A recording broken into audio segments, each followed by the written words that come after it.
When it comes to torture or torturing, it's often not the technique nor the device's brutality that makes it unsettling, but rather the great amount of effort and creativity, no matter how perverse it may be, put into the creation of the torture method designed to inflict maximum pain to its victim. Designed in ancient Greece, the Brazen Bull, also known as the Sicilian Bull, was a solid piece of brass with a side door that could be opened and latched. With a fire set underneath, the victim would be put inside the bull and would be slowly roasted to death. The Brazen Bull was specifically designed to amplify the screams of the victim and make them sound like the bellowing of a bull. This torture device consists of a metal piece with two opposing bipronged forks attached to a strap. One end of the device was pushed under the victim's chin while the other goes against the sternum. The victim is then hung from the ceiling and the strap was used to secure the heretic fork around the neck of the victim. If the victim's head dropped, the prongs would pierce the chest and throat.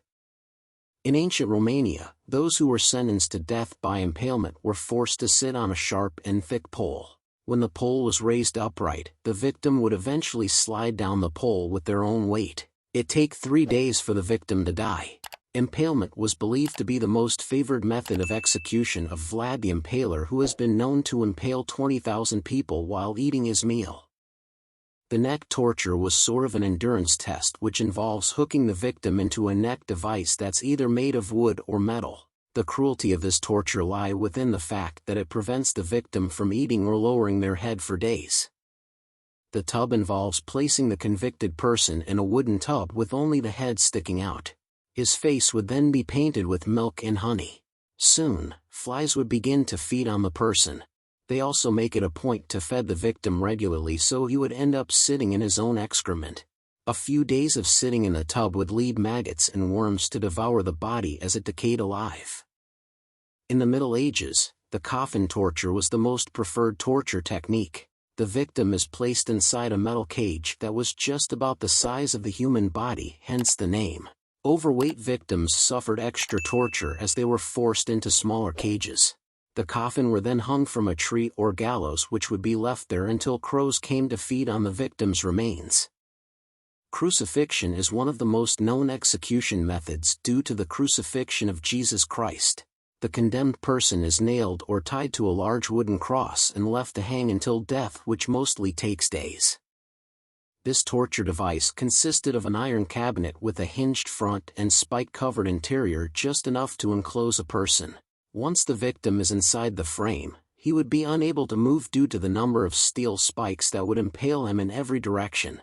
Jagged edges would poke the victim inside while an interrogator asked him questions. Judas' cradle is a bit similar to impalement. The punishment starts by sitting the victim on the pyramid-shaped cradle. The victim would then be forced down by ropes with the intention of stretching the victim's orifice over a long period of time, impaling him slowly. The victim was usually undressed and the device was seldom washed, meaning, if the torture doesn't terminate the victim, the infection contracted from it would. Filled usually with boiling oil or water, molten lead, and tar, the lead sprinkler was used by dripping its contents onto the stomach, the eyes, or other body parts of the victim. Using the same device, the torturer would then proceed to pouring molten silver on the victim's eyes, which resulted in agonizing pain and eventually, death. Made of a razor-sharp blade attached to a rope, the guillotine is known to be one of the most notorious forms of execution. The victim's head was placed in the middle of the frame as the blade dropped, severing the victim's head from the body.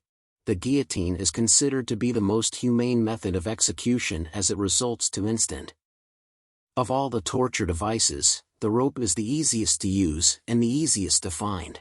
An example of a rope torture would be to use it to tie the victim to a tree, leaving him exposed and defenseless from animals and other humans. Another would be to hang the victim at the gallows while ultimately inflicting death. It could also be used to restrain the victim's limbs while attaching the other end of the rope to horses, which would be then made to run, consequently severing the victim's limbs.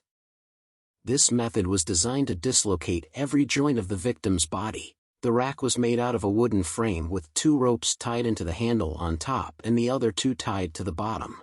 The victim would be placed and tied on top of the rack. Once that's done, The torturer would then start to turn the handle. The victim would be stretched until eventually, his limbs get dislocated.